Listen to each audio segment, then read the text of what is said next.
Voilà, bonjour à tous, bienvenue dans le stand 4 concernant tout ce qui est sciences générales du degré inférieur. Donc pour ma part, c'est Madame de Pluvray. Je m'appelle donc Madame Stéphanie Lachmann, professeure de sciences en première et deuxième secondaire surtout. Alors nous allons vous présenter un petit PowerPoint qui reprend un petit peu tout ce que l'on voit et tout ce que l'on fait en sciences dans le degré inférieur.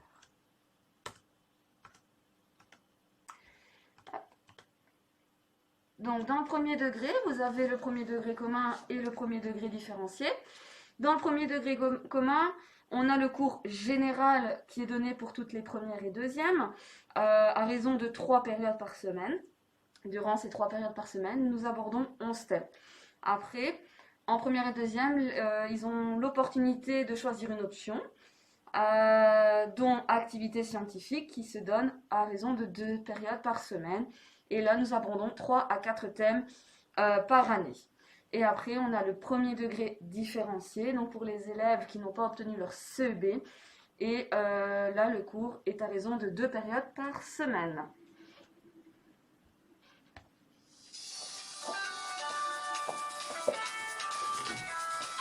Alors, pour le premier degré commun, en première commune, nous abordons donc 6 thèmes.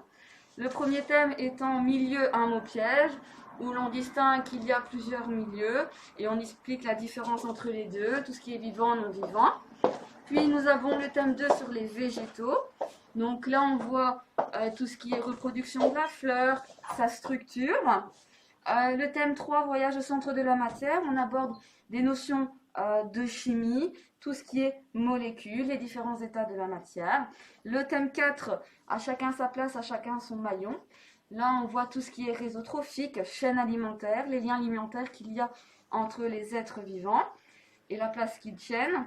Dans le thème 5, on aborde donc, c'est la matière dans tous ses états où l'on va plus loin dans la matière par rapport au thème 3, on ajoute des nouvelles notions. Et puis le thème 6, les mélanges, pas toujours une solution, qui est aussi un thème de chimie, où l'on voit qu'il y a plusieurs types de mélanges et comment on peut séparer ces mélanges. Alors en ce qui concerne la deuxième année du secondaire, donc comme vous le remarquez, nous continuons les 6 thèmes qui ont été débutés en première année et nous débutons la deuxième par le thème numéro 7, où nous allons surtout parler de physique et tout ce qui est notion de force, représentation de celle-ci, qui seront très très utiles pour le cours de physique à partir de la troisième année. On va avoir énormément de physique en fait en cours de cette deuxième année. Le thème numéro 8 également, où on va donc étudier tout ce qui est notion de pression, voir un petit peu les premières formules, un petit peu appréhender celles-ci, de nouveau très utile pour la suite. On verra donc les notions de pression des solides, des liquides, la pression atmosphérique. On verra également la différence entre la masse et le poids d'un corps. Ensuite, on ira vers la biologie dans le thème numéro 9, où on va donc voir un petit peu les prémices de l'étude de chacun des systèmes, à savoir le système digestif, respiratoire, circulatoire, excréteur. Et surtout le fait que bien que l'un sans l'autre, bien ils ne peuvent pas travailler et que chacun d'entre eux est utile. Donc on verra les liens qu'ils ont les uns avec les autres. Ensuite, donc dans le thème numéro 10, éclairons notre lanterne. Donc on va s'intéresser aux différentes formes d'énergie. On va s'intéresser donc au montage énergétique, donc voir que finalement elle se transforme pour avoir une finalité, donc nous permettre de faire fonctionner différents appareils ou nous aider dans la vie de tous les jours.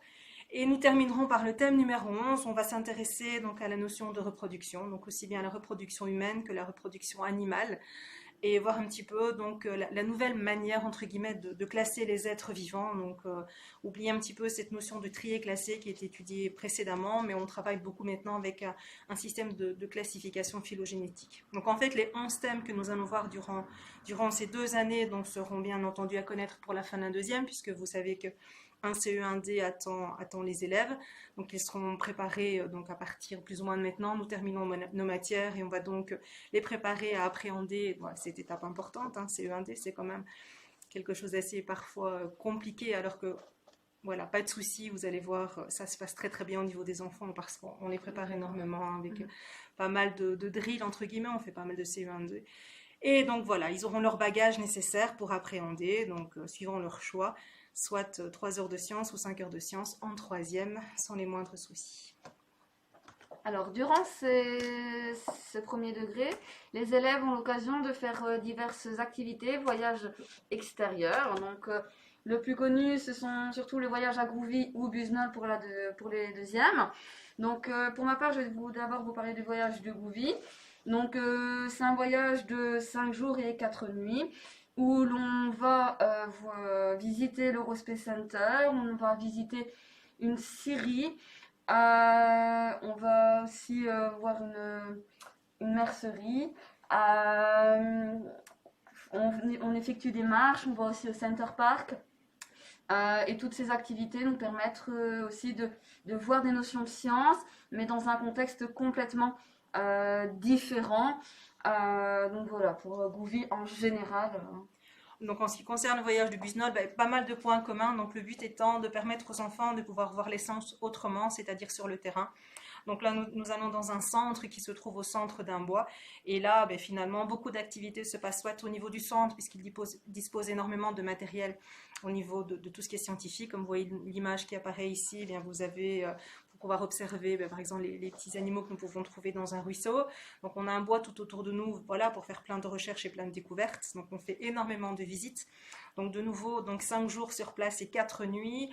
Vraiment un grand moment de convivialité pour les enfants. Ils en reviennent en général tous enchantés, avec une cohésion de classe exceptionnelle, aussi bien entre eux qu'avec nous. On partage plein de magnifiques souvenirs. Et la première chose en rentrant, c'est peut-on retourner l'année prochaine, parce que voilà, ils adorent vraiment, vraiment cette semaine et ils l'attendent avec impatience. C'est vraiment un petit rituel que malheureusement, voilà, avec cette année avec le Covid, nous n'avons pas pu réaliser, mais on attend avec impatience, espérons pouvoir retourner l'année prochaine.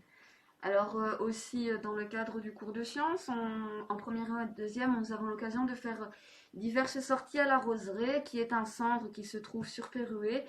Et en général, les thématiques qui sont abordées durant ces sorties d'une journée, donc durant les heures de cours, c'est tout ce qui est chaîne alimentaire, les champignons, la faune, la mare, effectivement, où de nouveau on aborde des notions de science, mais de nouveau dans un contexte différent, et ça plaît toujours énormément aux élèves. Les premières différenciées ont l'occasion de faire des journées au pass, de nouveau toujours dans ce contexte d'apprendre, mais différemment, de manière active, dans des pédagogies actives. Et bon, si malheureusement on n'a pas pu le faire à cause du Covid, mais on organise généralement donc une journée à Peridaisa, de nouveau, souvent vers la fin d'année, afin de pouvoir faire souffler un peu les élèves avant l'attaque des examens et des CE1D. Donc voilà. Alors voici différentes photos des différentes sorties. Donc là, vous avez à gauche l'Eurospace Center, à droite la visite des vestiges du château fort lors du voyage à Groovy. Ensuite, ici, c'est une sortie, la photo de gauche, c'est une sortie à la roseraie pour tout ce qui est empreinte. La photo en haut à droite, c'est à Busnol, où les élèves ont pu observer des petits animaux au microscope. En bas à droite, de nouveau, ce sont des sorties à la roseraie. Et ici, nous avons des photos. Ces 3 photos-ci, ce sont des photos qui se sont passées au pass avec les premiers différenciés. Alors, maintenant, nous allons passer à tout ce qui est deuxième degré, donc tout ce qui est pour les troisième et troisième qualification professionnelle et quatrième qualification professionnelle et troisième générale. Donc, au niveau du technique et du professionnel, il y a un cours de formation scientifique qui se donne 2 heures semaine, où on aborde 5 thèmes sur l'année. Et quand on va dans la générale, en troisième générale, il y a la possibilité de soit prendre sciences fortes, où là on a 5 heures par semaine de sciences qui sont réparties entre bio, chimie, physique, avec aussi des heures de laboratoire, ou de la science faible, où cela c'est 3 heures semaine, et auquel on vient prendre une autre option pour combler la grille horaire. Alors, voici quelques photos, activités, donc durant lesquelles les élèves ont pu faire des laboratoires. Donc à gauche, les 2 photos nous permettent donc de voir des activités pratiquées dans les laboratoires. Et ainsi, vous pouvez voir à quoi ressemblent nos laboratoires. Donc voilà. Je pense qu'en ce qui nous concerne, ben voilà. Tout a été dit. Merci pour votre attention. Nous allons laisser la parole à notre collègue, M. Bertoldi, pour vous parler de l'enseignement supérieur. Nous restons ensuite à votre disposition pour d'autres questions, éventuellement. Une bonne fin de journée. Bonne fin de journée. Au Merci. revoir. Au revoir.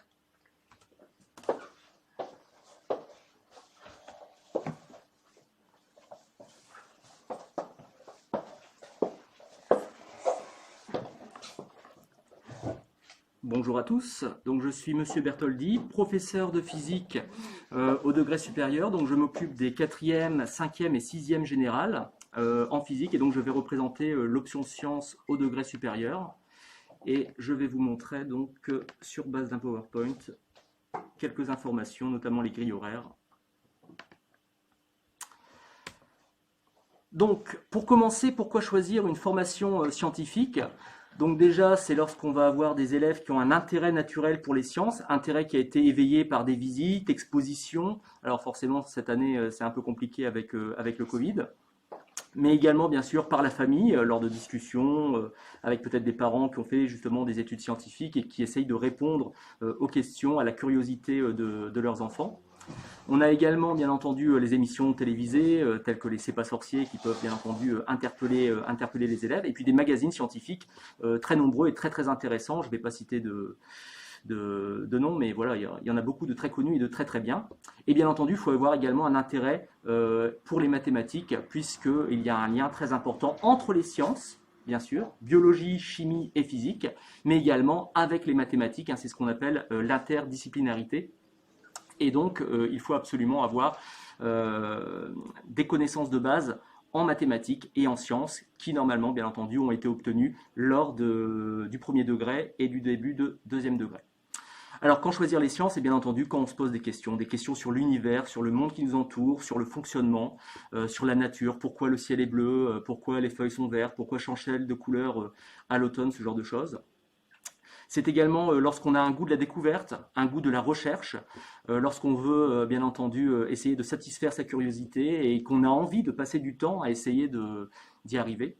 Et puis bien entendu, c'est lorsqu'on se destine vers des métiers où il faut un bagage scientifique assez important, des métiers tels qu'ingénieur, chercheur, dans le domaine médical, kiné, médecin, vétérinaire et bien d'autres. Mais également par exemple dans la police scientifique, bien entendu, il y a bien d'autres métiers qui permettent que la formation scientifique permet d'atteindre, et notamment bien entendu des métiers qui ne sont pas forcément des métiers scientifiques. Vous pouvez très bien partir comme journaliste ou je ne sais, à la suite d'une formation scientifique.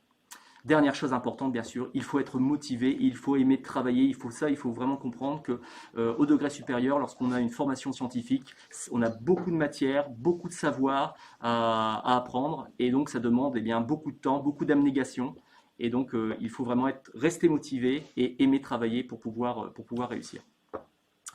Alors, à la fin de la formation scientifique ici, à la fin de la réto, on va avoir l'acquisition par les élèves d'un esprit logique, un esprit d'analyse, un esprit de synthèse qui va permettre de préparer aux études supérieures, qu'elles soient scientifiques ou non. Un développement de la démarche scientifique, j'ai même envie de dire au pluriel, au travers notamment des laboratoires, d'expériences, de recherches documentaires et des exercices. On va vraiment essayer de développer la démarche scientifique. Et enfin, bien sûr, acquérir méthode de travail, rigueur, capacité et compétences qui vont être très très importantes dans la vie active et pour plus tard même en tant que citoyen. Alors au niveau des grilles horaires, je vais vous présenter d'abord la grille quand on passe en 4e général. Il y a quelques petites modifications au niveau des sciences. Donc bien sûr, vous retrouvez le tronc commun avec français notamment, mathématiques, ce genre de choses. Et puis bien sûr, ensuite, vous avez donc les 3 sciences, physique, chimie et biologie, avec donc petite particularité en 4e général, 2 heures de physique, 2 heures de chimie et 1 heure de biologie. Donc 5 heures en tout pour le bloc sciences. Et avec ça, on peut choisir soit de faire les laboratoires, donc renforcement de la pratique de laboratoire, qui consiste en 2 heures de laboratoire par semaine, une semaine physique et une semaine biologie. En 4e, il n'y a pas encore de laboratoire de biologie, c'est simplement physique et chimie. En 5e, par contre, on aura les labos de biologie qui vont arriver. Et on peut également, si l'on souhaite, plutôt que de faire des laboratoires, continuer par exemple pour les latinistes, eh bien, les heures de latin en quatrième, mais également en cinquième, sixième. Alors pour la grille cinquième et sixième générale, il y a également encore donc, des petites différences. Vous pouvez remarquer qu'au niveau du bloc de biologie, on va avoir 1 heure supplémentaire par rapport à la quatrième, donc 2 heures de biologie. On va avoir toujours 2 heures de chimie. Et alors en physique, on voit qu'on a physique et activité de physique tout en bas, ce qui fait qu'à la fin, on a 3 heures par semaine de cours de physique. Et avec ça, on va avoir des heures de laboratoire, là qui sont de toute façon obligatoires. À partir du moment où on prend l'option sciences au 3e degré en 5e et 6e général, vous allez avoir 2 heures de laboratoire chaque semaine, et bien sûr avec un roulement, une fois physique, une fois chimie, une fois biologie, où on va pouvoir approfondir bien entendu ce qu'on a pu voir en classe et puis découvrir à l'occasion d'autres choses. Au niveau des grilles ici, c'est un petit peu compliqué, mais on va voir qu'il y a une petite différence au niveau des mathématiques, en fait, au niveau des 6 grilles proposées. Soit vous prenez les maths fortes, ce que j'ai envie quand même de conseiller lorsqu'on veut faire l'option scientifique, pour être quand même plus à l'aise en mathématiques et donc avoir plus de facilité en sciences, avec donc les 6 heures de mathématiques de tronc général plus 1 heure de PES, de préparation aux études supérieures, donc où on va voir justement de la matière qui va permettre eh bien de se projeter vers le futur, vers les études supérieures. Mais on voit également donc qu'il est possible, bien sûr, de faire l'option sciences en conservant 4 heures de mathématiques, ce qui sera quand même suffisant pour pouvoir faire les sciences sans trop de problèmes. Vous voyez également qu'il y a des petites différences au niveau des langues. On peut conserver sa langue moderne numéro 2 ou ne pas la conserver. Et voilà. Alors maintenant, je vais vous présenter très très rapidement, parce que bon, il me faudrait des heures presque pour parler de chacun des programmes. Les programmes au niveau des 3 sciences. Alors je vais commencer par biologie. Avec tout d'abord eh bien l'étude des organismes vivants, avec bien sûr la cellule, l'étude des gènes, de l'ADN, mitose, méiose, ce genre de choses. On va également avoir l'évolution, avec la biodiversité, les arbres phylogénétiques, les espèces, et pas mal de choses intéressantes à ce niveau. On va avoir l'étude du système immunitaire, avec les antigènes, les anticorps, les vaccins, les greffes, bon, un sujet peut-être fort d'actualité.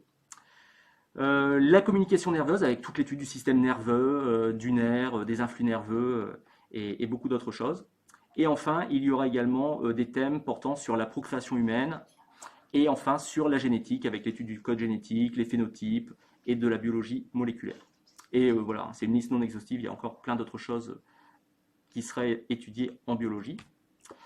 Pour la chimie, on voit bien entendu donc les différents types d'éléments chimiques, les réactions chimiques qu'on va pouvoir faire avec ces éléments, acide-base, la mole, des relations stoichiométriques.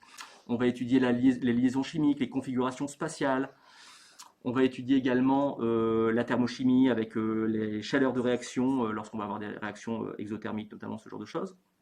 Les études des équilibres, des réactions acide-base et d'oxydoréduction. Et enfin, la chimie organique ainsi que la chimie des polymères. Enfin, la physique, où on va avoir beaucoup de thèmes abordés, avec notamment la mécanique. Donc c'est toute l'étude du mouvement, avec les conséquences du mouvement en cinématique, donc vitesse, accélération, les causes du mouvement avec la dynamique, l'étude également statique des équilibres, mais également voilà, l'étude de la gravitation au niveau du mouvement des planètes. On va parler d'énergie, de puissance, de travail des forces. Enfin, ensuite, on va avoir en optique, bien sûr, l'étude de la lumière, de ses propriétés, de ses interactions. On va parler de réflexion, réfraction de la lumière, étude des lentilles. On va y voir également, ensuite en 5e, eh bien, un grand thème sur l'électromagnétisme, avec les études des forces, champs électriques, champs magnétiques, et puis des phénomènes très importants dans la vie courante, tels que l'induction électromagnétique. On va avoir également la physique ondulatoire, qu'on va aborder plutôt en réto, avec l'étude des ondes, les ondes mécaniques, électromagnétiques, leurs propriétés, interférences, diffraction, polarisation. Et on terminera avec une partie un peu plus moderne, de physique moderne, avec la physique nucléaire notamment, avec la radioactivité, avec l'étude également des centrales nucléaires, et donc voilà comment produire de l'énergie nucléaire. Et également des études thermodynamiques, avec notamment les machines thermiques, donc savoir comment fonctionne un moteur thermique, le moteur à essence par exemple, ou alors les machines frigorifiques, ou les pompes à chaleur. Donc voilà pour le programme. Je vous remercie de votre attention, je vous dis à bientôt. On reste à votre disposition, aussi bien dans l'inférieur que dans le supérieur, pour répondre à vos questions. Je vous remercie de votre attention.